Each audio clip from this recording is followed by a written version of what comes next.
Thank you for tuning into Republic TV, viewers. We are live and breaking. I'm Priyanka Sharma, and straight up getting you the updates of what's really happening in the national capital as the Congress party is gheroing the Aam Aadmi Party office. And in the backdrop of that, we are tracking for you the investigation that is being carried out by the CBI into the entire matter, where we are now learning that the close associates of the Sisodia, in fact, are possibly missing. Now, that is the latest update that we are getting for you with respect to the investigation that is being carried out by the CBI. Furthermore, we have learned that two individuals named in the CBI FIR are not found at the premises, and no official statement by the CBI has been released as of now, but we are tracking for you all the details with respect to the investigation and the FIR that has been registered by the CBI.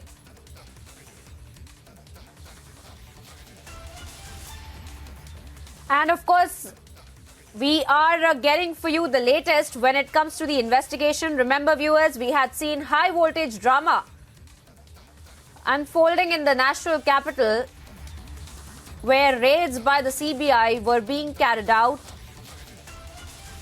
and Manish Sisodia, of course, being investigated upon as well.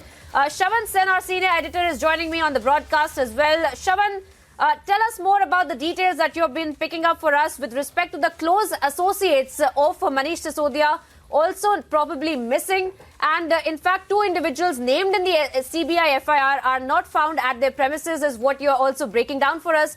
Give us more details, Shravan. Priyanka, we had reported this yesterday when the FIR was basically registered. There are certain individuals, at least 4 individuals, who have largely been viewed as close associates, at least alleged close associates of Deputy Chief Minister Manish Sisodia. The allegation essentially being that they were the ones who were in touch with the licensees. They were the ones who were basically collecting the commission. In fact, there is one particular company which goes by the name of Hindu Spirit, which is again considered to be someone close to Manish Sisodia, and that very company was basically making windfall profits because of this excise policy. Now, what's a twist in this entire investigation essentially being, Priyanka, that when the searches yesterday were carried out at over 31 locations, some of these locations were of close associates of Manish Sisodia. And what turns out is that they were not present at their location. Now, we do not know at this point in time whether this is a temporary absence, or this was, this is a deliberate attempt to basically avoid the investigation. That is not known at this point in time simply because the Central Bureau of Investigation hasn't issued any statement as yet. We are also picking up from our sources that these two close associates of the Deputy Chief Minister is in fact not in India. One happens to be in Spain, the other happens to be in Italy. So we are waiting for some more information to basically come in. And perhaps we would be able to also inform our viewers with regards to how things would essentially pan out as the investigation progresses.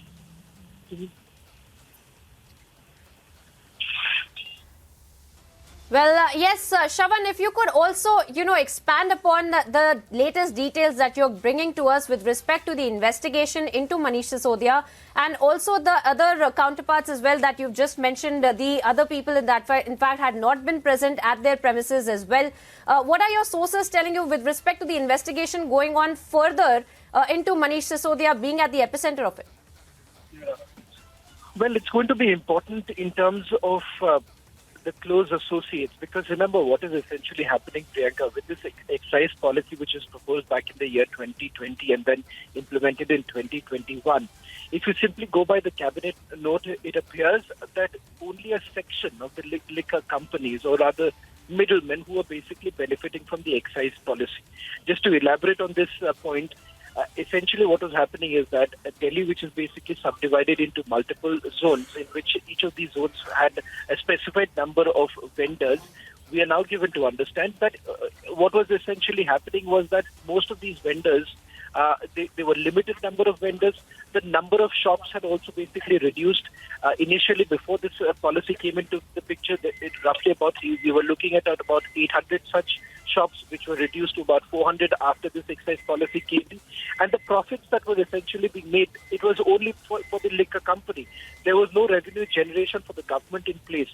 And that is the reason why the Chief Secretary, in the report that was formulated, in which he's categorically made the mention of the fact that there were financial malpractices. Now, what happens as far as the CBI investigation goes, they are going to look at two aspects. One is quid pro quo, and who exactly has benefited from this particular policy. Because remember, two such instances, which raises questions about the decisions that were made by the excise department. Well, one was a one-time waiver of 143 crore rupees to one of the bidders who had applied for a tender. Secondly, was about a 30 crore waiver that was given once again to a bidder at the airport zone. And this particular bidder did not even have the requisite NOC from the airport authorities, and the money this was basically waived or should have been forfeited. So these are certain aspects which are being now probed by the Central Bureau of Investigation. Well, Shravan, one more question if I could ask you with respect to the investigation and the kind of raids that were carried out and the evidences that have been seized by the CBI. So, of course, they are looking into the investigation of the processes that were allegedly changed to favor private liquor barons as well. So, what is really coming out in the form of the confidential documents as well that have been seized by the CBI, as well as the digital evidence that they have in their possession now? What we can confirm, Priyanka, is that I beg your pardon. What we can confirm is the fact that email dumps were basically taken late last evening, and that is the reason why you saw perhaps there was a delay, and the investigators left only around 11 o'clock in the night, because a mirror image of the dump was also provided to the Deputy Chief Minister. What is important to point out here is that the electronic devices that have been seized, a confirmation also comes in from the Deputy Chief Minister himself. His mobile phones, and I'm given to understand laptops, these are electronic devices which have already been seized by the CBI, which is going to be crucial given the fact that whether at all there is any sort of communication with the bidders or for that matter the liquor companies, and in fact also the close associates. That is exactly why, remember, Manish Sisodia has not really been called in for questioning as yet. No summons have been issued, primarily because once these documents that have been seized, they would be examined by the Central Bureau of Investigation. And only after that, perhaps you would expect the agency to call the Deputy Chief Minister for further questioning.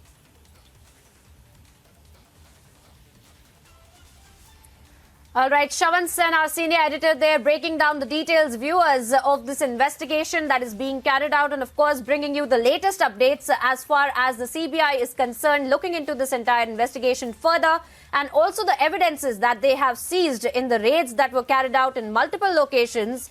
Yesterday as well, we had seen those high voltage drama that had unfolded with respect to these raids that were carried out by the CBI and they are in fact looking more into Manish Sisodia and his counterparts as well as to how really they had been involved in this entire liquor policy as well. Now, viewers, it has also created several political tremors in the fraternity, and let's listen in to what Himanta Biswa Sarma had to say about this entire matter unfolded. That Delhi's Mohalla clinic cannot be a model of healthcare in the nation. If there can be at all model, then people should come down to Assam and see that how every district we are promoting a medical college. Delhi's Mohalla clinic is just like that. I mean, it cannot be, if that is the model of healthcare in India, then nobody will come to India to see the healthcare as a model. So Modi versus Kejriwal अच्छा game होगा. केजरीवाल को बहुत nation का बहुत सारा state में जानते भी नहीं है, तो मोदी जी पहले 300 था, 750 तक आ जाएगा अगर मोदी वर्सेस केजरीवाल हो.